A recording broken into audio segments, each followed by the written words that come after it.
Hi, Dorm here at the beginning of the episode. I am aware that my mic was peaking a lot in this episode. I think I was over adjusting a little bit on my end. I was a little more up on the mic than I was when I was testing. So if you hear my extended breath or just very peaking audio, so when it goes too loud, I apologize, and hopefully that won't happen again. Sorry about that. Enjoy the episode.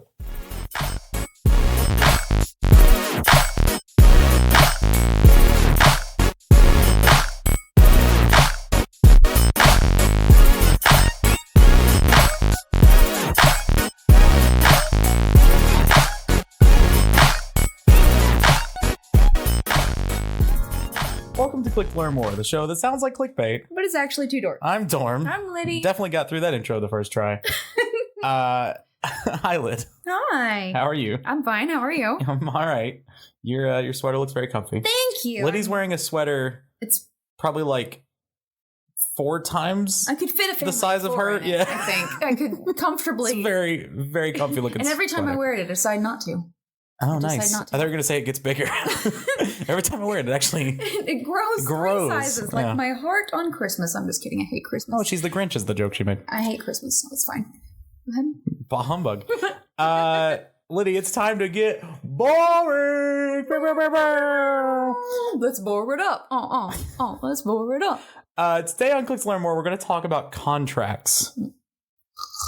That's right, contracts. I'll do the Foley work for you. Don't worry. Thank you. I appreciate that. Very good Foley joke. Not a lot of people make Foley jokes. Not many Foleyeites out there anymore. Foleyeites. Yeah. That's what Mick Foley called his Foley fans. boys. Oh, we call nice. ourselves. This is going to be a weird one. So I also had the thought, how many episodes have I gone, today we're going to talk about this. That's right, this. Because I just did it again. I need someone to edit that together for me. Probably every time that I've gone, like, said a question and then gone, I'll tell you. Oh, God, instead yeah. of That's letting true. you answer. That's my version of that. Specifically, we're going to talk about similarities between sports contract structure and the way that's leaking over into gaming, which I know everything about. the Twitch and Mixer battle, and the Monday Night Wars happening again, kind of. You're going to combine all this. Yes. All right. Because contracts bring us all together. They make the world The go tradition round. is, the tale is old as time. Beauty in the contracts. This is going to be one of my freeform episodes. I like these, though. Thank you. This topic I already know a lot about, especially in wrestling and sports. It's talked about a ton. So if it seems like some of it's more structured or a little bit more narrative, I guess, than in episodes past, that's why. More conversational. Yeah. Yeah. So today's story starts with WCW, the future of professional wrestling. I have to say it every time. Women Crush Wednesday. Yes. Women Crush Wednesday, an Atlanta-based wrestling company and home of our favorite billionaire executive, Ted Turner, was the very first notable contender to WWF, now WWE, but I'll refer to them interchangeably through the rest of the episode.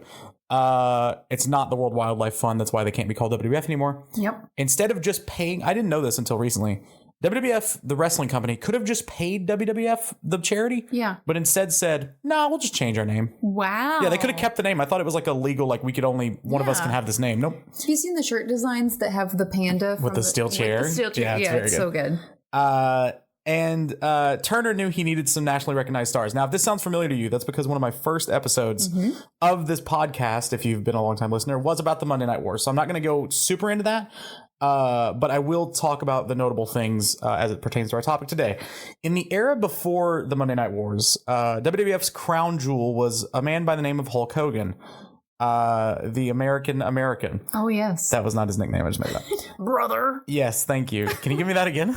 Brother. Oh, wow. She threw I know it's an audio some bass medium, but into it she that really time. she shook her head like she trying to was get my Dory jowls trying to do the going. whale sound. I was trying to get my jowls going because Yeah. you got to get them jowls going. You had a lot of jowl. Brother. It's very much reminiscent of Dory talking to the whale. I can do beluga too.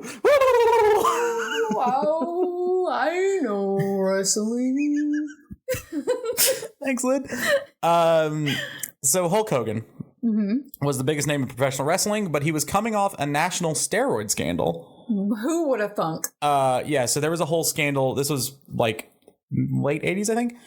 Maybe early 90s. Timelines are hard for me. When everybody was on steroids? Yes, when baseball was big in steroids. Yeah. Steroids was a huge thing. And Hulk famously went on the Arsenio Hall show, if that gives you a bit of a time. Yes, thank you. Liddy did the very cool hand gesture. Thank you for calling it very cool, woo woo woo that Arsenio Hall's crowd would do. Hulk very famously, like, Arsenio was like, so have you done steroids? Like, no, I haven't. And then later it come out, yeah, no, he had. Yeah, because look at him. Yeah. That's not a normal. But the scandal came from, and there's actually a lawsuit against the WWF because there were doctors claiming that they like encouraged it in the company and like had staff doctors in the WWF who would prescribe or get the people the steroids and stuff like that. So it was a whole thing. Requirement? Not a requirement, but it was definitely like not seen as not condoned. Or wait, condoned means good. Yeah. It was not demonized, shamed. Yeah. Sorry. But Vince actually, fun little side bit. Vince wore a neck brace through the trial to like try to garner sympathy. That's why? Yeah, I think he like had some neck injury, but like totally played it up for the trial. Is there like some famous thing where he like ripped it off? I don't know, actually. I'm sure some wrestlers done it at some point, but I don't remember Vince doing it. For some reason I have that. I have that, and I have the gif of him walking. Oh, yes. Flailing his arms. Very like good. That's when I hear his name, that's the two things that I imagine is his big dumb face. But at the end of the steroid scandal, they were trying to transition out of that, try to get back in national favor and stuff. So Vince was kind of ready to let Hogan go, or at least lurk in the shadows for a little while before he came back. So top brass at WCW were convinced enough that this would be a good idea to get on the phone with the Hulkster, where Hogan negotiated a contract. There's our Pee Wee Herman word of the day screams happening. Worth who knows how much. That's going to be a theme of this episode. People like to keep money secret, and that's not really an interesting part anyway, so I'm not going to mention money at all.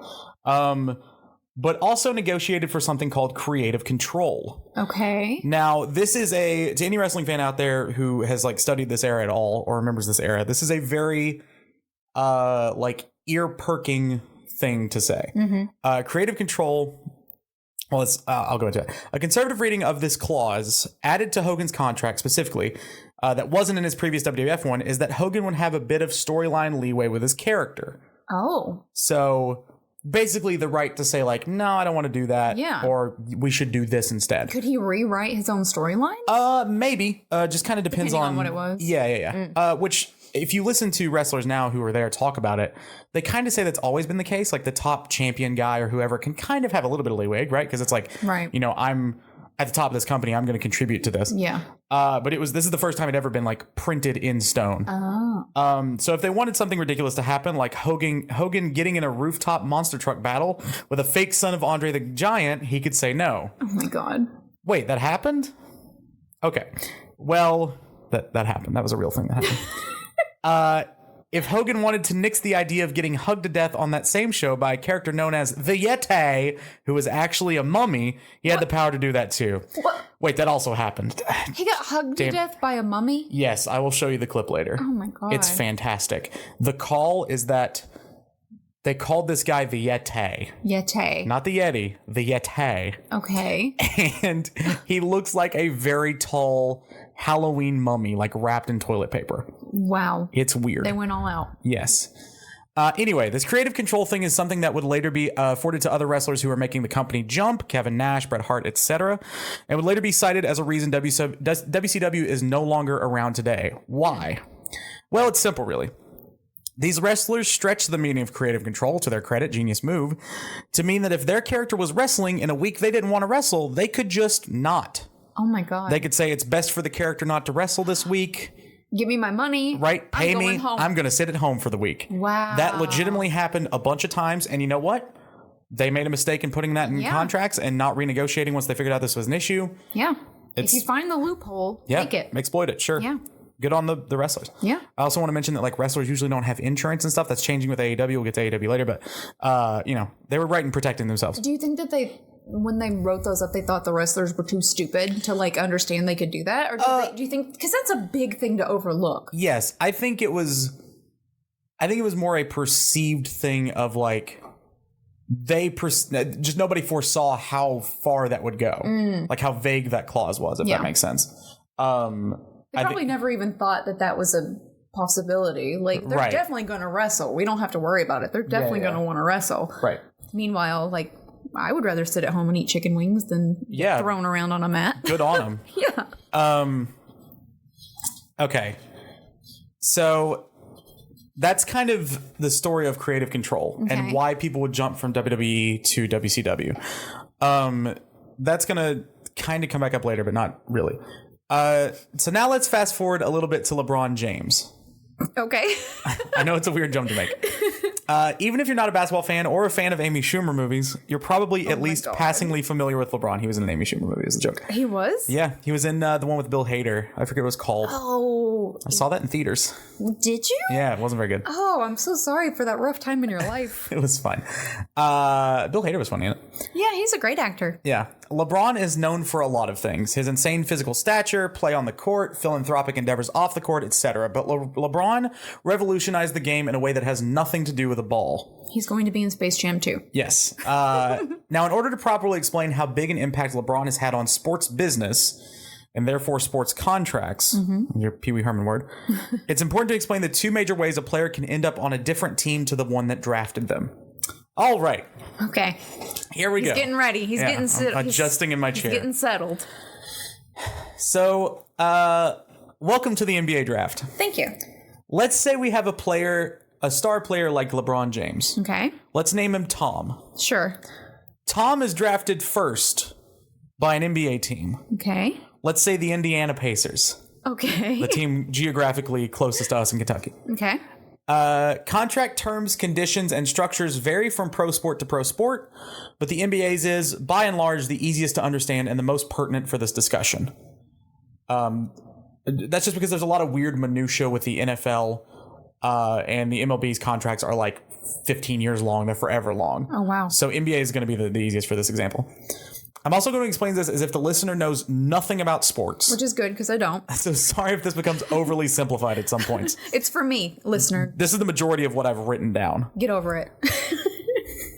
When Tom gets drafted because of his excellent play in college, or his potential or whatever, the team basically gets exclusivity to sign him to a contract. Okay.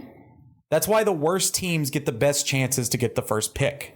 Oh. So they want the first pick for the best player in college. Is that the lottery? Yes. The lottery so NBA, happens? yes, very good.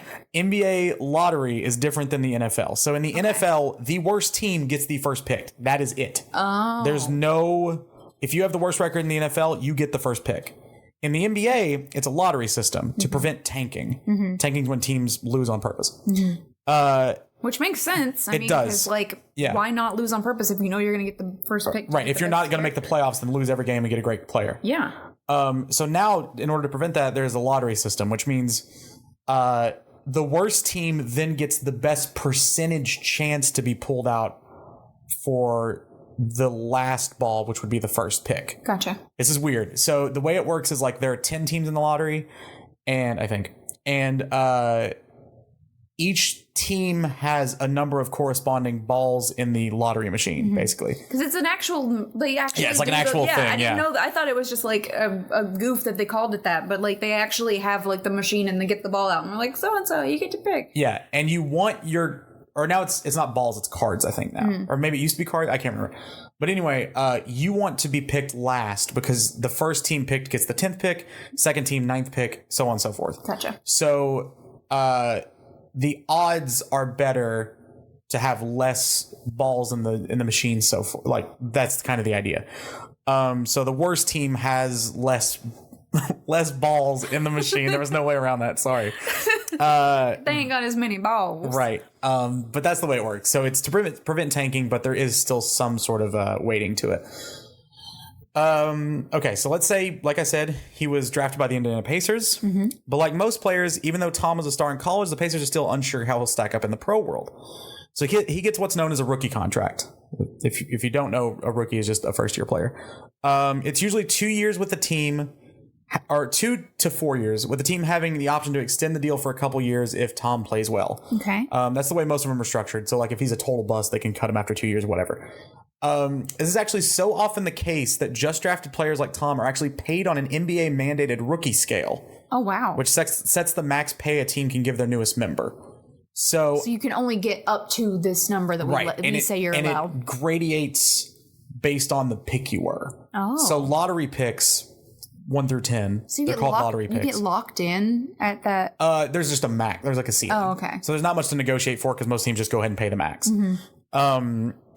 So agents are more, in that regard, agents are more about like shopping to the right team because it actually is worth more to get drafted 9th than 11th. Yeah. Because you will get higher on that pay scale. So yeah, that's basically the way it works is like, let's say, I don't know what the pay number is. It changes every year because of inflation and stuff, but let's say the first year is like 1.1 million. That's the most you can get paid. But if you're the first pick, that's what you get. But if you're like the 27th pick, you might get $700,000 for a year or something. Gotcha. That's probably way under. Yeah. But I'm just throwing numbers out there. So let me go ahead and catch up here. I accidentally scrolled. Now let's talk about how these contracts work. Sports contracts, wrestling too, basically give a team exclusivity to have this player on their team for the time allotted. Okay. It's pretty basic, but the idea of exclusivity is important here. For lack of a better term, they own the rights to using the player on a basketball court or a football field or a basketball diamond or whatever. Now, there are two fairly common ways a player can change teams. There are actually a bunch of more ways, I'm sure, but most of them boil down to a version of these two things. Okay. First, they just say, I don't want to do it no more. And then they go to another team. You're not that far off. They say time out. And then they go to in the middle of the game. And then they switch sides. Teams, yeah. You know, that's actually happened before. What? I'll get to it. Sure, maybe in a Harlem Globetrotters game. No, it happened in like the ABA, I think, in the 70s. Oh my gosh. SB Nation did a video about it. Anyway, first, a team can trade the player away. They can trade exclusivity if you want to view it that way, but just trading the player is how it's normally phrased. But they're not actually like picking him up and giving it to a team. He's just the rights to have him on their team. Because you were talking about James, like he has gone to what, like Cleveland, and then like he's been all over the place, right? Yes, yeah. Oh, so you're making a face because you're going to talk about it. Yeah. Okay, go ahead. Good instincts there, Lynn. They can trade exclusivity to another team in exchange for another player, rights to draft picks for the next few years. So it's like, hey, this guy isn't working out, or he's really good, and your team may need him, and we're trying to rebuild. So we'll trade him. Imagine being that person. What, that's being traded? Yeah. Sometimes you want it. If you're on a shitty team, what and if like you might love get your traded. team though? Yeah, that sucks. That does happen. Love your team, and they're like, "Hey, you have to go play for our rivals now." Yeah, it's happened before. Aw, yeah, it's sad. Like it's a Disney movie. Like I got upset. Like it was like it was gonna be a princess and a business. Yeah. Rights to draft picks for the next few years, or a water cooler, anything really. Usually the first two, although multiple trades have happened to at least partially involve office equipment or kitchen managers or a chef or what? Those have been legitimately used in NBA trades before. Yeah. Hey, do you want a really bad player? We don't have any good food. Can you please give us your chef? That's legitimately happened. That's a nightmare. Not just that. It's been like, we'll give you these two guys for your guy and your chef. Imagine being that guy. Yeah. Imagine being the guy who goes, I got traded for the chef. He doesn't even play. Imagine me and him. One time it might have been a baseball, but one time a player was traded for an office executive. Or no, they traded office executives. So like GMs got traded, which is never, it was crazy. What if they traded you out for like, say they had an animal mascot, like a real life animal mascot? Okay. That'd be me. I'd be like, hey, we want to trade our guy for your cool bulldog. Yeah. And they'd be like, are you kidding me? That's your best player. Georgia play? That's your best player. No, but I think he's really cute and I want that dog. Please. Thank you. They take you up on it. Trading makes sense to most people, I think. It's a fairly basic concept. It happens in a lot of sports, and it's kind of what people think of when they think of trades. So let's say Tom gets traded to Milwaukee, my team, go Bucks. Okay. Now Milwaukee takes over the contract he had in Indiana. Tom still gets paid the same since it wasn't his call to be traded, but he just has a new team to play for, and he has to move and all that kind of lovely stuff. The other way a player can change the team is in free agency. This is a term you hear all the time in the sports media world. What that usually means is this. This is where I'm going to get kind of off script and complicated here. Okay. A player has come to the end of his contract period, not just at the end of the rookie deal. This can happen at any end of any contract. Okay. And hasn't renegotiated with his current team to sign a new contract before that one ran out.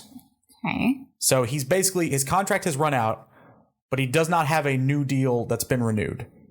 So in this interim time between ending the contract, as let's say it went for 4 years. Mm-hmm. So at the end of 4 years, he's currently working without a contract, or not working. It's the off season probably.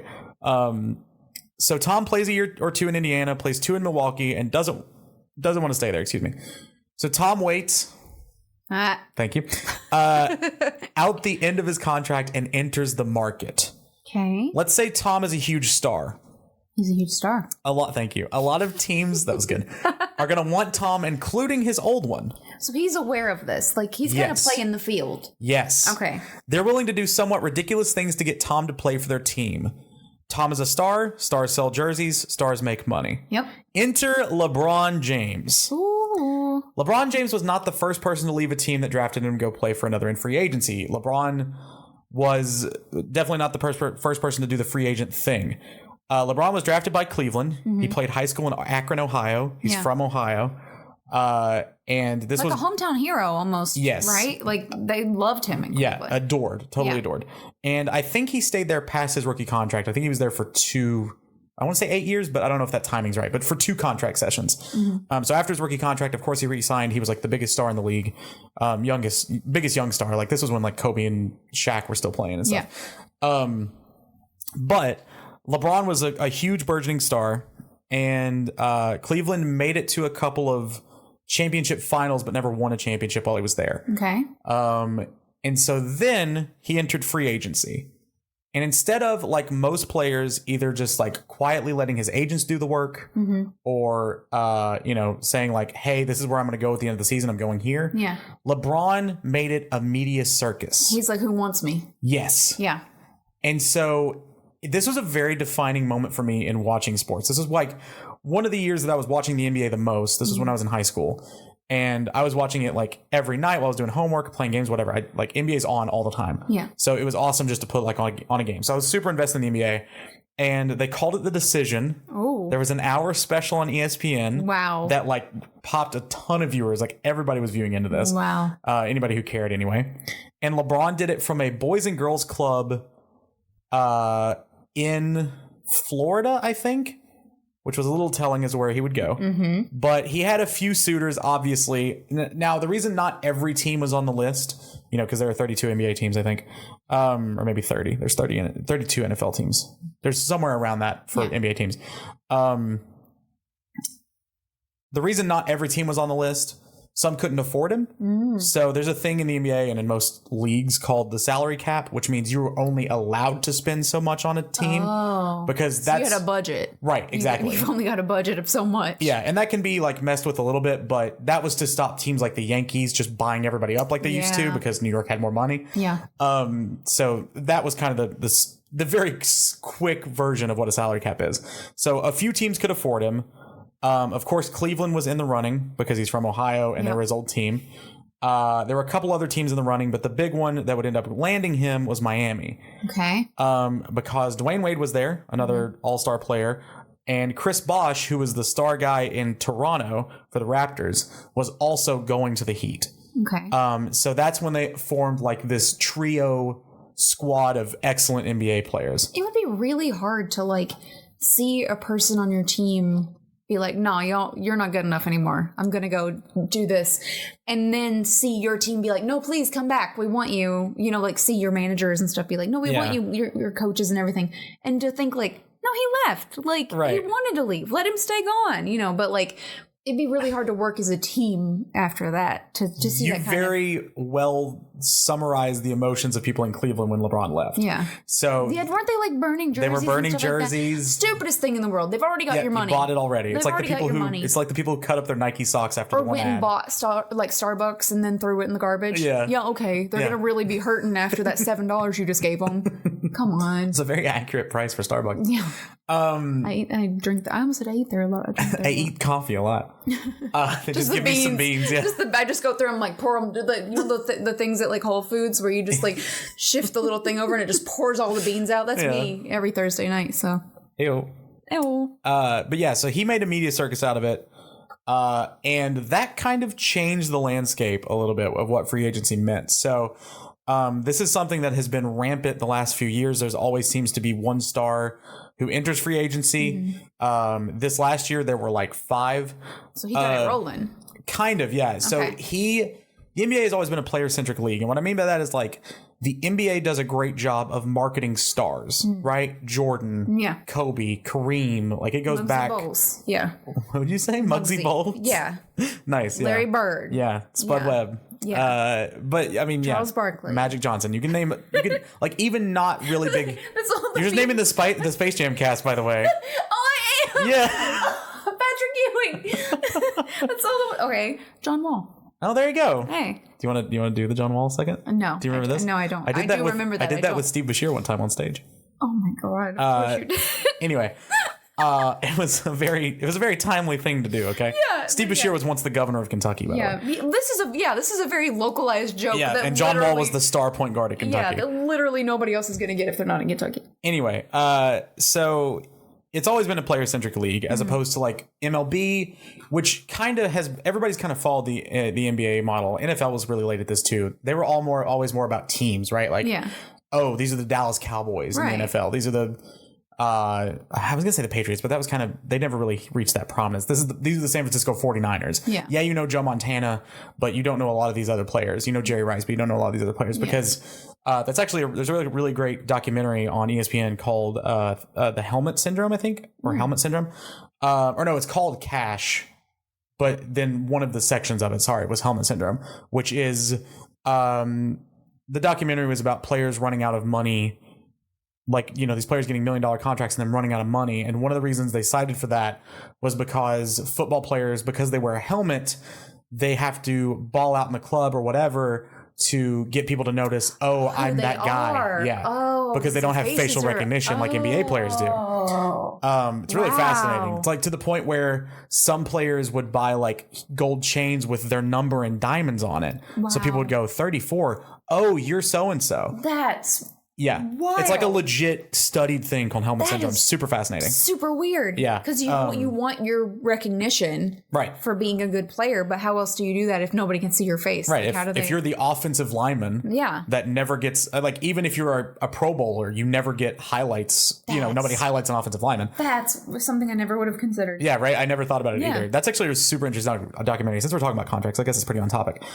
They also talked about how, like, of course, a lot of these kids are so focused on athletics. And if you've ever been a student athlete or if you've ever been close with student athletes, you know how very little time they have. There's a great TED talk that a former D1 women's volleyball player gave about like how little time student athletes have to actually be students. Wow. And that's something that's changing with the NCAA right now. California passed a law that okay, so it's an NCAA. I'm off topic now, but this is all very interesting.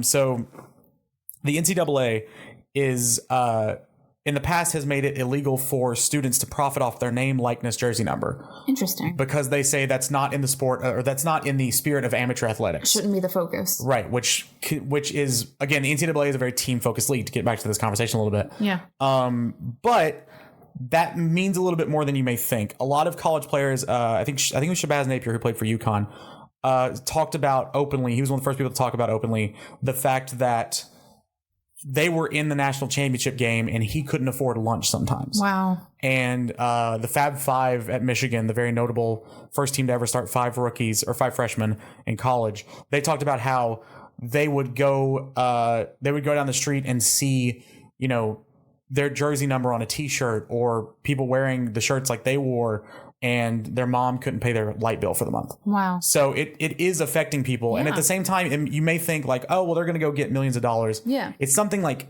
12% of all NCAA athletes play professional in any capacity ever. Yeah. And also that affects more people than you think. Like NCAA officiates every college sport. So that means that boils down to like a collegiate swimmer couldn't give swimming lessons and make money off of it. Oh. That's how granular this gets. Ew. Right. And so that's kind of the comparison, because everybody thinks, oh, basketball, football, whatever. So, like, you couldn't go teach, like, kiddie football. No. Because you play football. Because you would be profiting off of your likeness, yes. So that's weird. California and Florida have both passed state laws.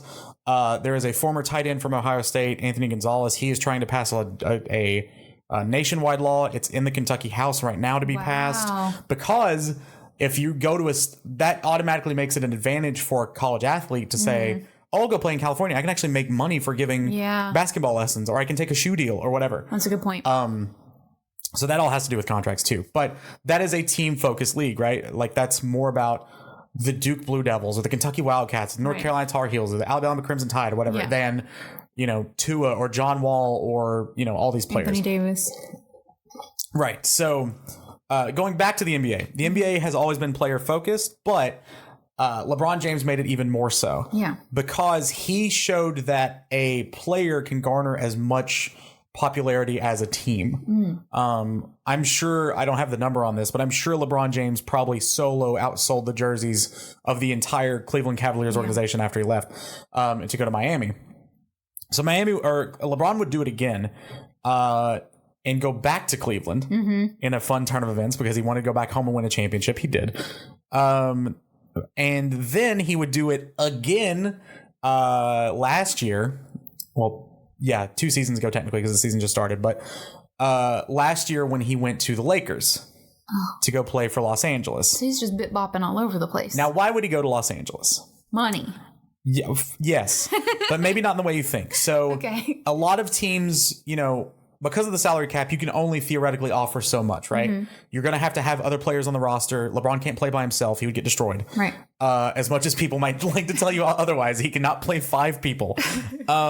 So, you only have so much. The reason LeBron or another player would go to what is called a big market team, like Los Angeles, New York, Chicago, these are all very big cities.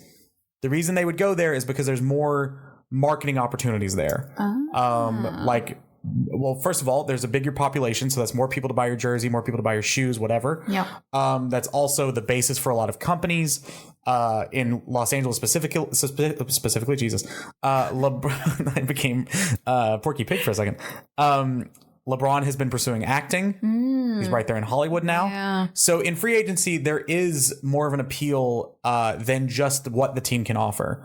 For example... So he can make money off his likeness. Yes. Oh, yeah, because he's an NBA player. Yeah. Once you're professional, it's all whatever you want to do. That's just in the NCAA. Sorry for confusing that, but I wanted to share that because I think it's super interesting. No, that's fine, because I was like, oh, okay, so once they get out of that, they can do pretty much whatever they That's please. Just college restrictions. So with him moving around all over the place like that, does he have... If he's relocating from Cleveland to Los Angeles, yes. Does he pay for that move, or do they, fly him out? Oh, I'm sure he doesn't have to worry about paying for it. I was going to say, they probably set him up in, a really great place. He probably doesn't have to do anything. Yeah. Okay. So the most recent example of this on a large scale was this past offseason, where a lot of huge stars were available, the biggest of which being Kawhi Leonard, which is a name probably new to a lot of people, unless you're a basketball fan. Liddy, raise your hand. So Kawhi Leonard played for the Spurs for a while.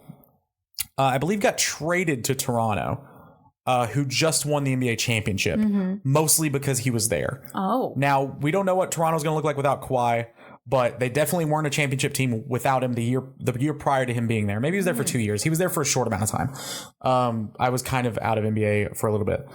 But Kawhi was there for not very long, won a championship there, and then immediately after winning the championship became a free agent. That's when his contract ended. Oh, so he was like, guess what, mother truckers? Yes. I've got power now, and I'm going to use it. Right, exactly. Okay. I mean, you do you know? So, of course, he was the belle of the ball this offseason.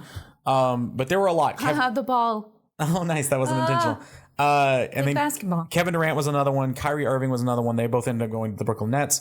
There were a bunch of awesome free agents this year, and it was a really fun offseason to be a sports fan, just to be like, oh, where's he going? I remember checking Twitter every day to see where Kawhi landed, because it was he could announce any time now. That's cool. So it was just cool to see where he might go. The top runners, if memory serves, were Toronto.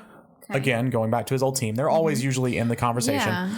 Because just because you become a free agent doesn't mean you want to leave your team. So, I should clarify that. So if you become a free agent, you leave your team, Your team wants you back. Do they give you more money now? Probably, yes. Okay.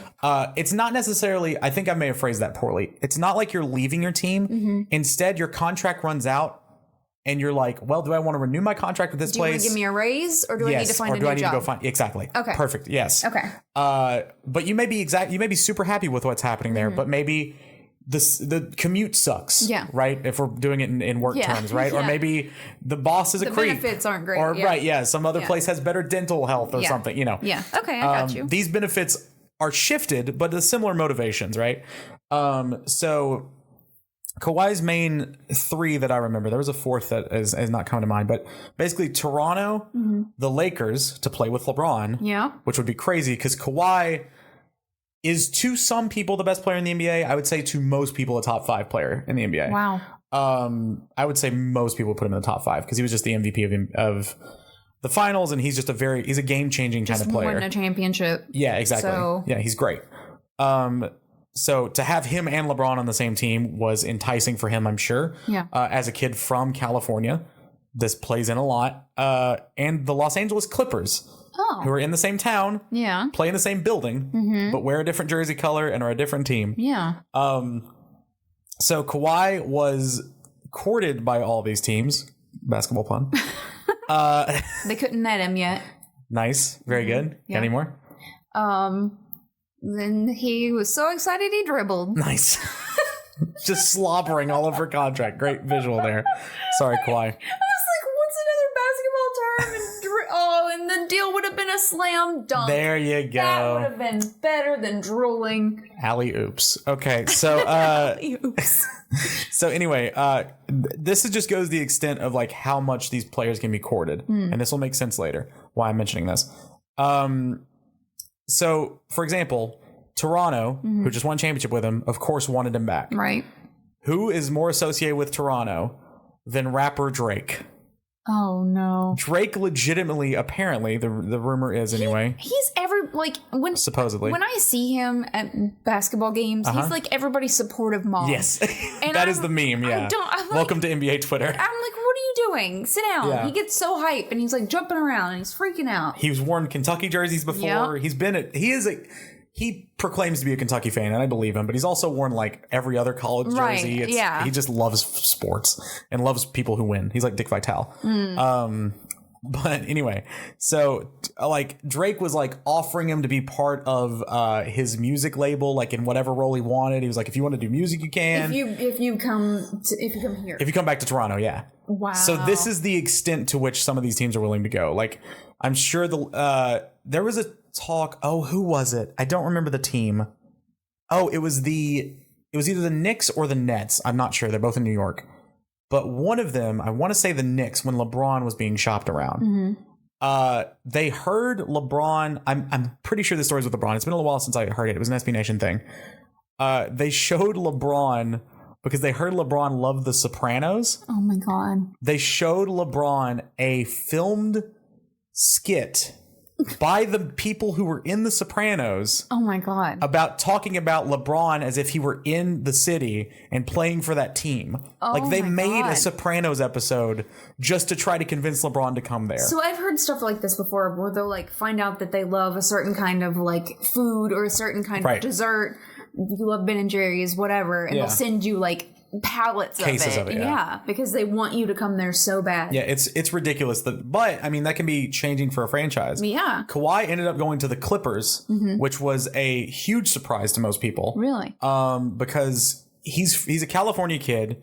But I would say for most people, when it kind of came out, the Clippers were probably third on the list. I mean, some people knew better than most, but he just won a championship with Toronto. He knew he could do it there. Yeah. The Lakers have LeBron. The Clippers didn't really have anything other than just being another LA team. I mean, if he wants to be the star player That's exactly what and happened. be able to like come around and do this again, Yes. like that's the smart play. Well read, yes. Yeah. That's the idea. He also got a deal done. Supposedly what happened was their offer to him was very basketball motivated. It wasn't like all this flashy stuff. They said, here's a list of players we can try to trade for if you come here to get you a second player. Who do you want?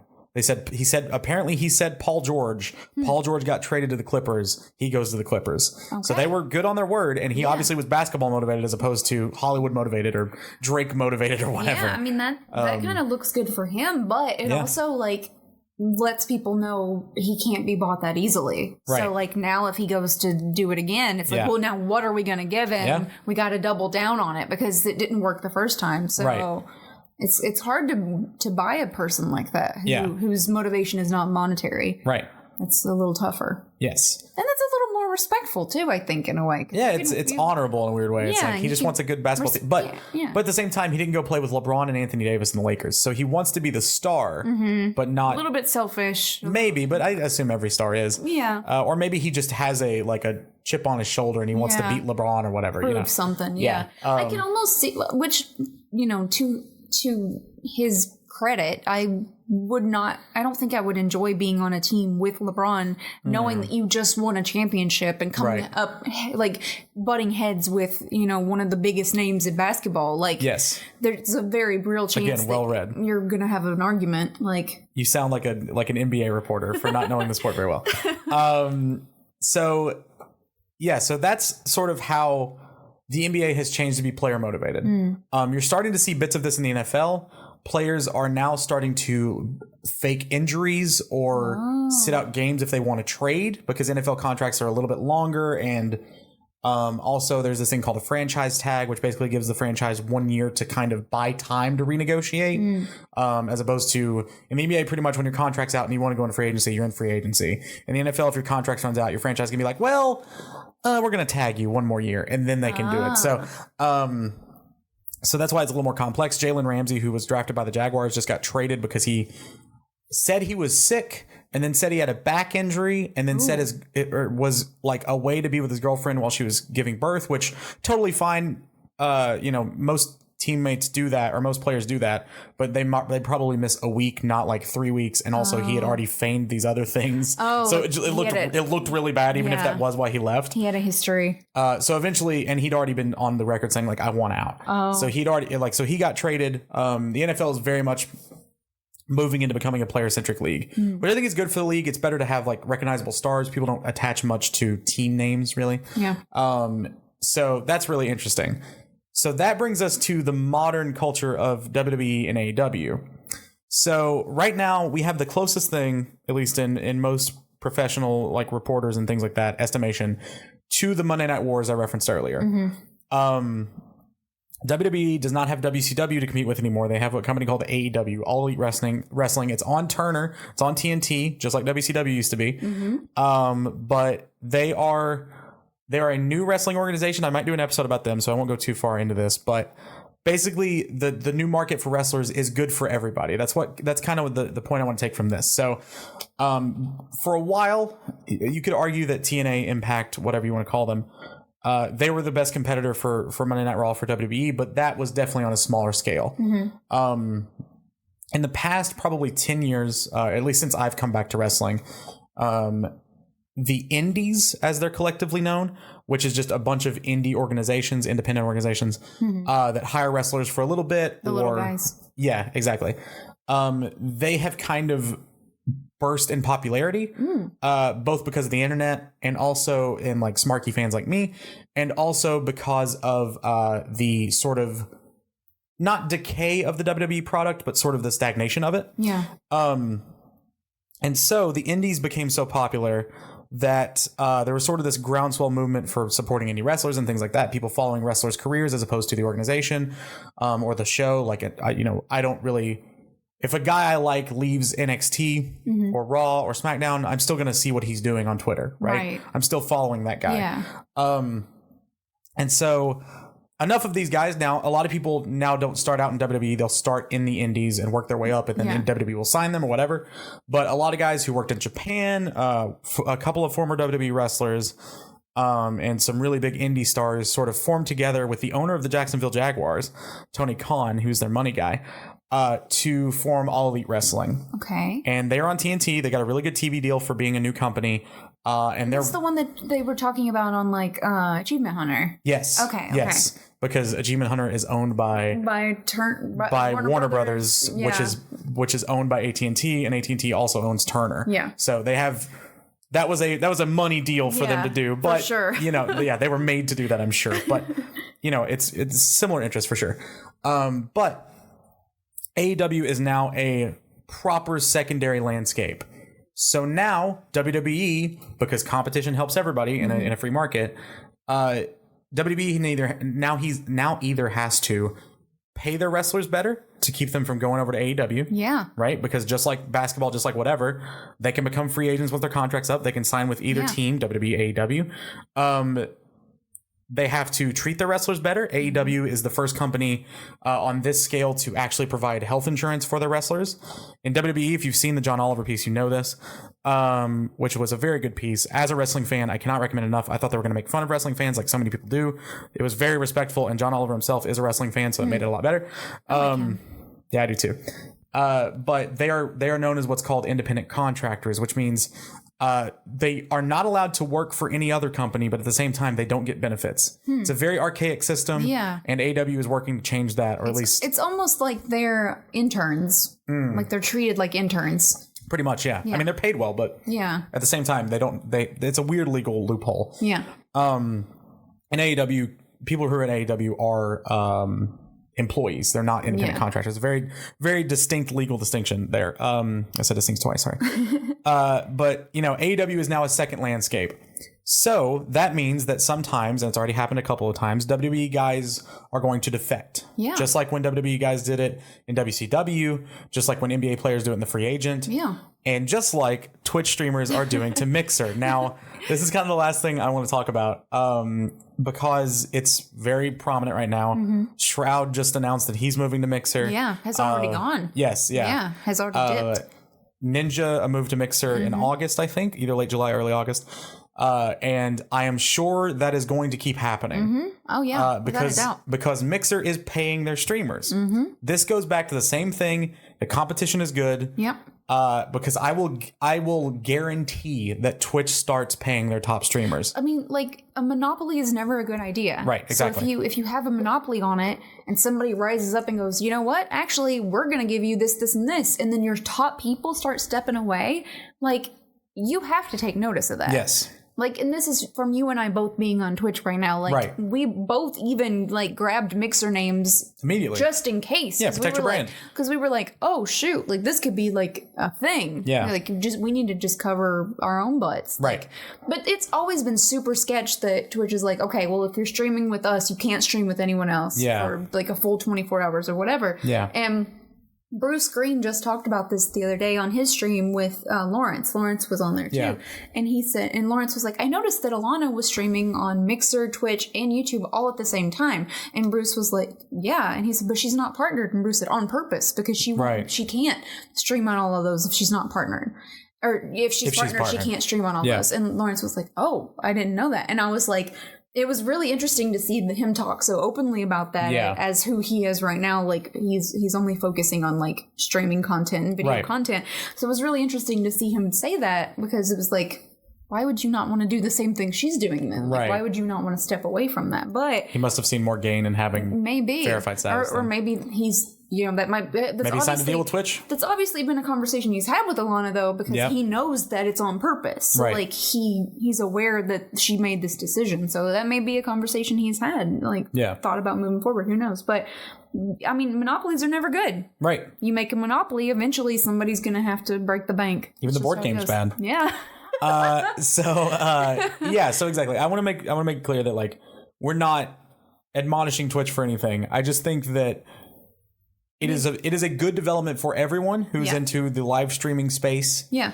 That Mixer has cropped up, and that Mixer is being aggressive with their contracts. You need competition. Yeah, exactly. For growth. You have to have competition. 100%. Yeah. And again, I think Twitch will have to start paying people to keep them. We need to create our own streaming service called Twix. Well, that's already a candy bar. So no, it doesn't. Just call it Mitch. It doesn't sound familiar. Okay. And it's Twitch and Mixer combined. Nice. It's a Twitch Mixer. So I think Twitch will start having to pay their streamers. I think that any benefit that comes to one service is going to quickly have to come to the other, which is very good for everyone, because more people working toward the same thing and toward having exclusive ideas is really good. We're going to call it Shake Whisk. Oh my god, Shake Whisk. Instead of Twitch, Mixer. Is that the next Slap Chop? No. Okay. It's the next streaming service. Oh, good. But yeah, I think that contracts are going to become more of a thing. I think it's going to start mirroring the sports world in that regard. Probably going to make them like stand up and realize they have to actually listen to people. Yeah. Like they have to actually listen to reports. They have to pay attention to it. Yeah. Because there's only so many times that a partner that size, gets frustrated with something before they're going to walk away. Right. So they saw that it can happen. Ninja was their biggest guy. Yeah. It was not a mistake on Mixer's part that the first person that they basically like stole out from under Twitch was Ninja. He was Hulk Hogan. There's no mistake. Like, that's obvious. And it came as a shock to them. Yes. Because his channel was still up. Right. Like, with Shroud, they knew. Yes. Because they were like, okay, well, if you have a sub through Shroud, you can give it to any other streamer you like. Like, they were ready with that one. Or they were either ready with specifically with Shroud, or they were so poorly handled and shocked by Ninja that they established and they're just an ready exit for strategy. anybody now. Yes. Yeah. I think that's equally as likely because I think that they saw how mismanaged they did. Ninja's departure was so weird. Yeah. And like Twitch.tv/Ninja was showing porn for a second. It was out of It was control. a bizarre situation. It was so wild. Yeah, that was absolutely crazy. And so they probably had meetings, I would guess, that week to say, all right, we need a structure for if this happens again, how we handle it. Yeah, how are we going to do this? Which, I mean, to their credit, like, that's a really classy way to do it. To say, like, well, here's a free sub to give They've to even someone had, else. like, a good luck, have fun video for Twitch, or for Shroud, sorry. Obviously didn't do with Ninja. Right. With Ninja, it was very much more like a scorned lover. Yeah, it was very like as opposed to salt and burn. Yeah. Like it was very like get him out of here. Right. He never existed. Right. Who? Yeah. It's very rough. So I think they're going to learn. I think Mixer is going to learn too. I'm sure people will grow there and defect just as much in time. Still, and there's been people that have gone to Mixer and come back. Just like there's people that are going to come to Twitch and go back. Like everybody grows differently. Everybody grows at their own pace. Like there's it's and we have no idea what's going to happen with Ninja next. Like, he went Mixer, and this will be, like, I know why. Because he went to Mixer because Microsoft's there. He used to be a professional, like, Halo player. He started with Halo. He's definitely going to get in on, like, Halo deals. I'm sure. They're going to make Halo esports a big deal. Absolutely. Yeah, and he's going to be their man. He's going to be their guy. Yeah. So, why would you not? Right. Like, if somebody came to me and were like, hey, if you switch to this place, but we're going to make you, like, the head of the Overwatch League, and you're going to be, whatever. Okay. You're going to give me a bunch of money and let me play Junkrat all the time? All right. Hey, Dorm, we're starting a new streaming platform, and we really want to make Peggle the focus. Like, yeah, sure. No, I get you. But no, that's a great point. And also, when asked, and we don't know the specifics of this, I was looking into this today, just kind of researching this topic. Ninja said that it was not a money decision, that it was, which I'm sure money helped. I mean, everything's a money decision at some point, but I'm sure he was making just enough money on Twitch as, he was doing fine. Without a doubt. But he said that he didn't have any estrogen holding him back, so he was doing like real good. There it is. He was doing real great. I'm glad you said it. There was a quote from IGN, I think, is an interview he gave, which was like, Twitch was just not responding to ideas I had. He was like, I was not allowed to grow my brand outside of Twitch or outside of gaming, I think is the way he phrased it. So I'm not sure what exactly that meant. I'm assuming that meant things more like, this is just my read on it, like the New Year's Eve thing. Like I wonder if he wanted to try more media stuff. Maybe he didn't want to do that. Like maybe it was written into his contract. Maybe, I don't know. I kind of wondered because like he seems to want to like be in front of people and talk to people. So that makes sense to me in that way that he would want to do that but not be able to. Like, they wanted him as a face for Fortnite. That's what they wanted. Right. Because Fortnite was the biggest thing that they had, and they wanted him to be that face. When you think Ninja, you think Fortnite, you think Twitch. Right. That's what they wanted. Yeah. That's gone now. Yeah. So. And Shroud's another one. And so, like. So what do you have now? You have. Pokey is probably their biggest star now. I mean, they're not going to start promoting what's his face that recorded in the bathroom and cheated on his wife. Oh, Dr. Disrespect? Yeah, they're not going to start playing him up. Maybe they will. I don't know. You'll see. And he's already been banned and stuff, so who knows? I think Pokey's probably their next big star. I did see some people saying, like, if Mixer gets Pokey, this is a full-on like war The now. poach, like they've been poaching people. And I'm sure she's been contacted. Sean's video was super cute too. Yeah, it was really It cute. was like not super serious. And Yeah. just like, oh, hi. Which is how this should be. It's all about fun at the end of the Yeah. day. But a lot is of money is at cutthroat. stake. Yeah, it and a is lot very of cutthroat. lives are at stake. Not in a violent way, but in like a Yeah. well-being sort of way. It's super weird to think about, like, that in our lifetime we have seen like a monopoly rise and fall of several times. for Netflix is the same way. video games. Like, Yeah. that's such a weird thing to think of because, like, you know, obviously we're doing it for fun and we have our communities and we're enjoying it, and it's so weird to me to even think of the idea of somebody being like, hey, if you come to Mixer, we'll give you $500,000 or whatever. right. You know, like, that is a paltry number compared to what Ninja probably makes in a stream, but still, like, that's a huge amount of money for me as I am right now. Right, so of I would consider it. I mean, Yeah, you'd of have course. to. Yeah, of course. Be like, yeah, okay. Yeah, and again, it's becoming a player-centric league. Yeah. A streamer-centric world now. And so I just think it's really interesting to like draw these parallels. Mm-hmm. I thought about that. I mentioned it. I think I tweeted something like, when they moved over, when Shroud and Ninja both moved over, I was like, oh, it's the Monday Night Wars again. Yeah. Because that's immediately what I thought of. Two main companies both competing for stars, and they have followings and all these sorts of things. And then, of course, I've been watching a lot of like sports podcasts and stuff lately. And free agency contracts are always the buzz on there. So it was just an interesting, I don't know if it's just because of where my brain's been or if there are actual connections there, but I've definitely drawn threads through all of it.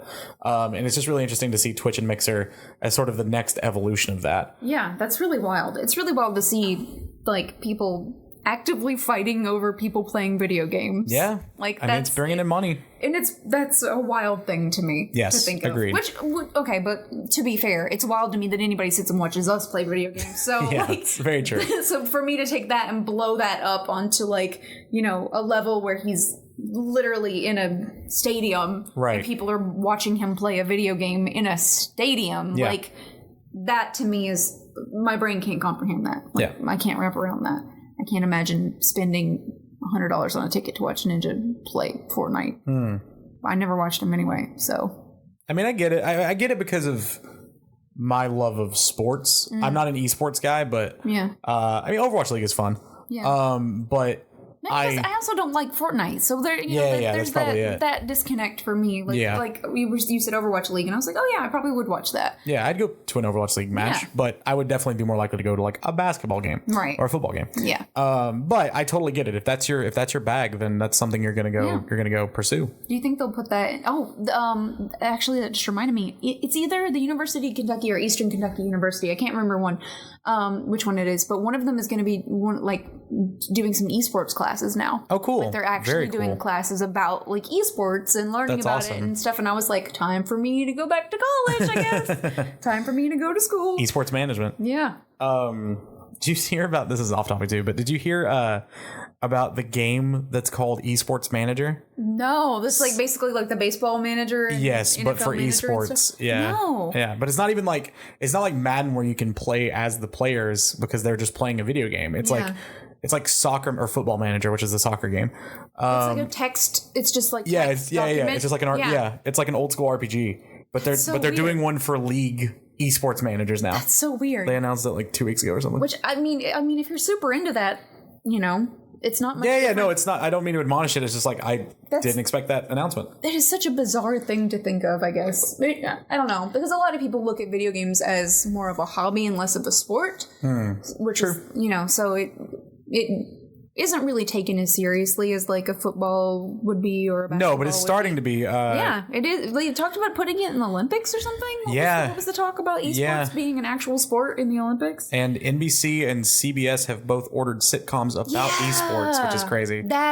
And then their esports, like ESPN has an esports deal. That's gonna be Big Bang Theory again. Big Bang Theory, Bazinga. Right. No girls allowed. I think even some of the executive producers are Big Bang Theory guys. I'm gonna call it right now. If there's not at some point some kind of scene where they're like getting sniped and they're like, oh my god, I can't believe it, who's this player? And it's a girl on the other team and they're all shocked. Yeah. Then I will eat my hat. They're only supposed to play healers. They're only supposed to be support. What are they doing? Yeah. That's gonna happen. But that's my contracts episode. I have no idea what I'm titling this. Probably just contracts. Contracts or how I stopped. What is it? How I stopped learn to love. Yeah, how I stopped? What's the word? How I stopped? Stop. Something and learned to love the bomb. The Dr. Manhattan, or is it Dr. Zhivago? Sorry. Yeah. Dr. Manhattan's from Watchmen. Dr. Trivago. Yes. Mm-hmm. I said Watchman too. Dr. Hotel. Trivago. It's how I learned to stop something, isn't it? Yeah, how I learned to stop. Somebody's listening to this right now and screaming the word that it is. Isn't it in a learn to love or whatever? Maybe it's not Dr. Zhivago. What is how I learned? Yeah, just type how I. Welcome to the part of the podcast where we Google Dr. Strangelove. Oh yeah. Sorry. Or how I learned to stop worrying and love the bomb. Love the bomb. So I thought it was one that's learn to love. How I learned to stop worrying. Oh. I'm gonna do contracts, or how I learned to stop. No, it didn't work. I tried to think of it. How I love to stop twitching and love the mixer. No, I'm not going to mixer. Not right now, anyway. Unless something changes. Yeah. Unless something really big changes. I mean, if they call me, yeah, mixer, what's up? I'll answer. I can't imagine. The thought of uprooting. I love Twitch a lot. Yeah, the thought of uprooting everything and moving it to this bland. Like I said, bland. You did say bland. I meant to say brand new, but my subconscious came through and was like, bland. Shots fired. Those are my colors. Blue. Twitch, it's all blue. So Twitch streamer shoots shots at Mixer, calling it bland. Bland. Listen, they're not hurting without me being there. They ain't dying without me. Did you see the stat that they went from like 3 million hours viewed to like 37 million hours viewed when Ninja moved?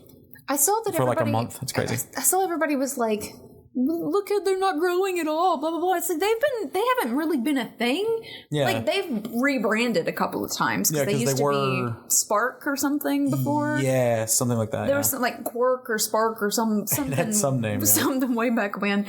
And then Microsoft bought them. And they've rebranded a couple of things, but aren't like they are a lot more user friendly. I think like you get a lot more stuff being a viewer. Oh, cool. Over there than. If you try to buy bits on mobile, AT&T or Google or whatever takes like, what is it, 10% of your money or something like that. So the streamer ends up getting a fraction of it. Yeah, it's weird. Of the already, cut price that you think they're getting. Yeah. There's this might be a skewed, I'm sure it is. This is not research in any regard. But every kid that I've talked to, either that I know or the couple of kids I've talked to when I'm wearing a Twitch shirt who are like, oh, are you a streamer? Which is a bizarre experience to have happen. I told you about the one time when I was getting a Halloween costume. But anyway, every one of them have mentioned like, oh, no, I'm on Mixer. And so I wonder. That's like the new. Maybe. I don't know if it's just because they were into Fortnite and Ninja moved to Ninja moved to Mixer. I don't know if that's what brought them over. But I actually asked because one of them was the kid who was with the guy who changed my AC unit, and we were just talking about it because he was wearing a Fortnite shirt.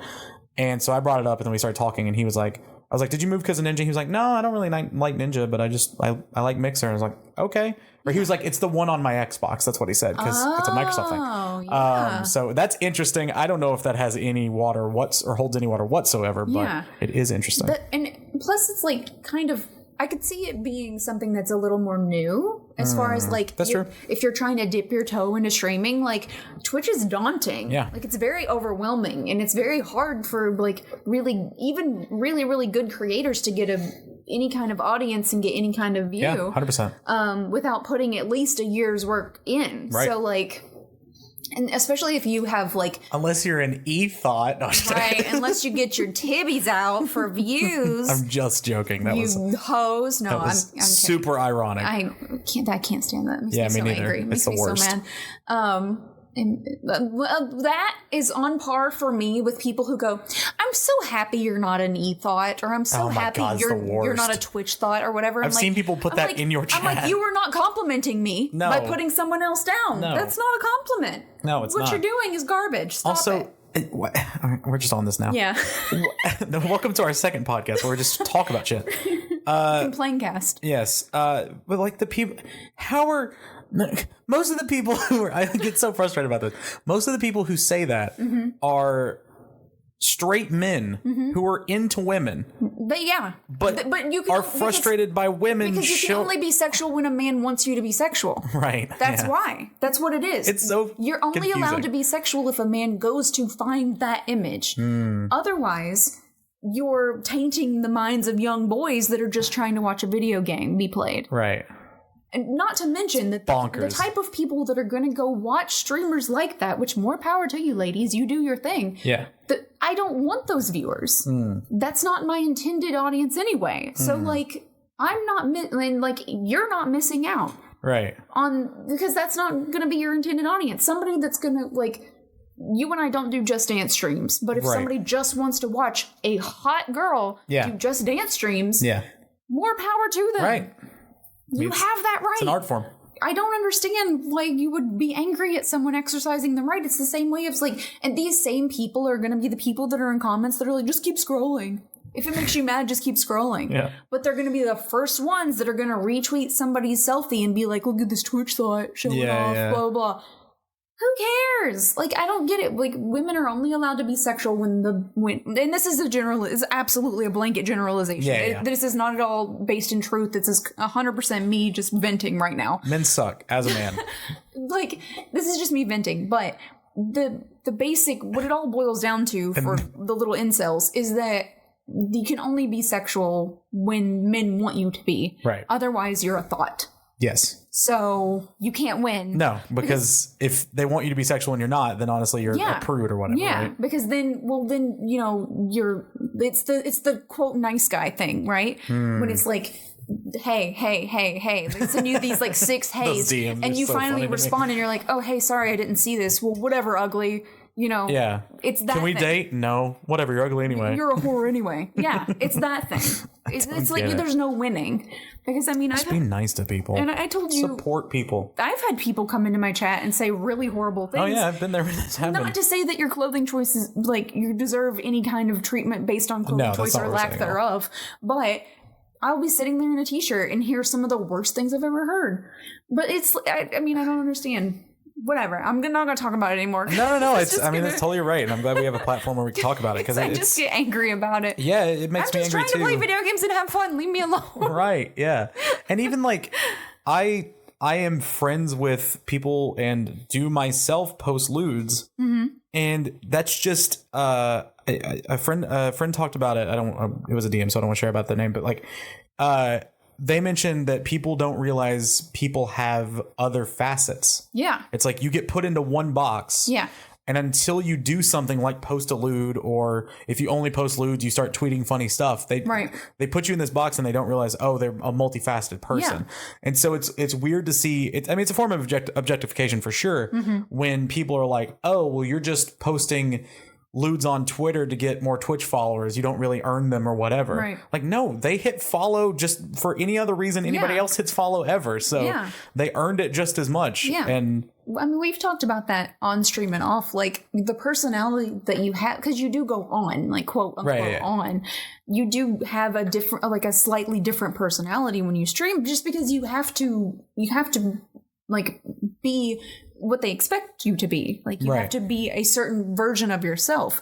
If you were yourself all day long and then you got online and were yourself all day long, like it would be exhausting. So like you do have a little bit of like, okay, well, I'm only like, okay, for instance, for me, I don't cuss on stream. Right. Because that's my decision. I don't want to do it. Yeah. But if you play games with me off stream, you're going to be shocked to the core. It's always I love playing with you when someone's playing with you for the first time. Yeah, that's like Crispy said that. I think he was like, "Oh my god, I just realized I've never heard you say that before." Yeah, so like, because and like the not cussing on stream thing is not because of like I want to get more viewers or more followers or whatever. Right. Like I will straight up tell you I'm not going to cuss on stream, but I cuss off stream. Like that's not a misleading thing. In the same way that if I go post a lewd, like that, I'm not any less of a person or any different of a person just because I did. Like, I don't know. I get real heated about stuff like this. Like, obviously. Me too.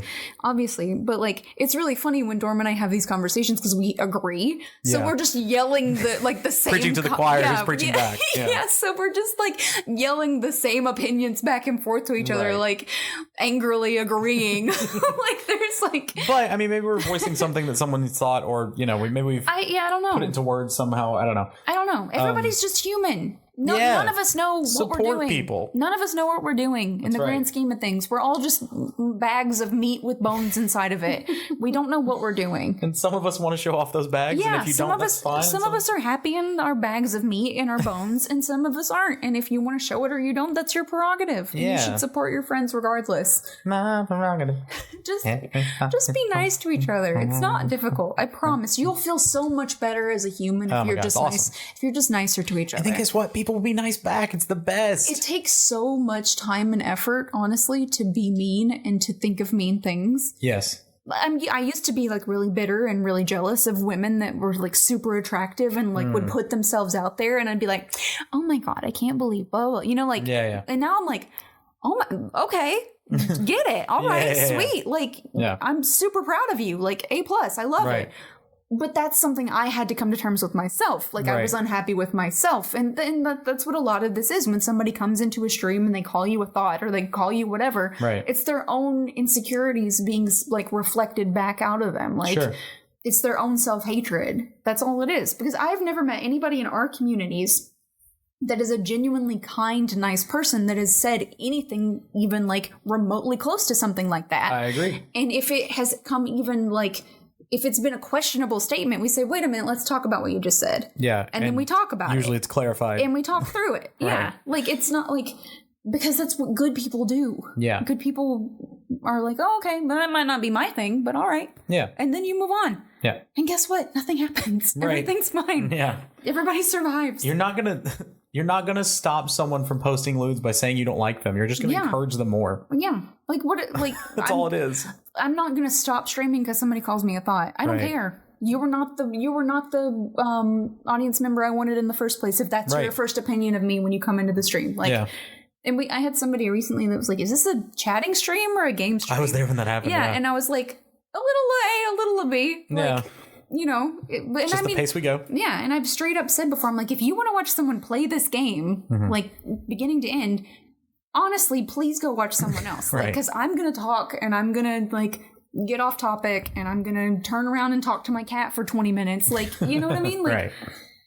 because I'm doing it for fun. That's Yeah. the whole reason I'm here, is to do it for fun. Yeah. So if that's not your cup of tea, that's totally fine. I Yeah. totally get that. And I have people that I love to watch streams, and I have people that I only go to for certain types of streams. Like, Sure. oh, so-and-so's playing Overwatch. I'm going to go watch that right now. Right. I mean, that's fine. Everybody's got a different prerogative. Everybody's got a different like and dislike. I mean, there's no shame in that. So anyway, contracts. Yeah. It's funny how that happens. No, I had a lot of fun with this episode, actually. I like it too. I like that back and forth kind of conversation. Yeah, it was cool. And yeah, thanks for conversating with me. Yeah, thank you for allowing me to conversate. My episodes are me just talking over you about blood. I'm like, hey, let me list off these 15 ways a person can bleed. Yeah, exactly. Liddy, where can people find you? Twitch.tv/TeamLady. Where can people find you? Twitch.tv/dormstreams. We also have local co-op, Yeah, merch, which is localcop.com/Team Liddy or /dormstreams. Twitter, Instagram. Dorm's got a Patreon. Dorm's got YouTube. Both have stream gifts. Yeah, stream gifts. Did you ever set up treat stream? I think we talked about it. Yes, I did. Someone bought me a pizza once. Oh, nice. It was nice. Or twice. It's happened twice now. Mine's set up, but I don't link to it because I feel weird. I feel weird about it. I don't know. I'll talk to you after. Okay. Well, also my apartment setup's different. Right. They'd have to buzz me and then. There's a weird thing that anyway. Oh, okay. Before we get off track anymore. Yeah, I think we mentioned everything. Snapchat, Instagram, all that stuff. Twitter, yeah. Yeah. All that good stuff. Yep. If you need to find us, you can find us. I'm Yeah, sure, but we're not in really real life, easy to please. find. Yeah, not in real life? not here. Not now. Not like this. Development to wrap it all around. Liddy has now fit both of her knees inside the sweater. I didn't know you were watching me. Well, you pulled your knees up and threw the sweater around. Okay, I now am a cocoon. Now she has disappeared entirely into the sweater and looks like E.T. in the hoodie. E.T. phone. Now she's all of the sweater and looks like the Addams Family. Look, I'm being born. Uncle Fester? Oh, gross. You look like those, I reference these all the time, those little kids' toys that used to pop out and they go like, boop-ah. Oh, the little bee-boops or whatever. Yeah, whatever they're called. They got real dumb names. Yeah, they look like And they're horrible. penises, yeah. They're absolutely horrible. They're gross. You've referenced them multiple times. I And know, I hate they're the them worst every things time. ever. Yeah. Anyway. This episode was brought to you by my lack of a McRib. Oh my God, don't get started. I've been angry about it. We've had a day. I've had a month. Anyway. Until next time. Be careful where you click.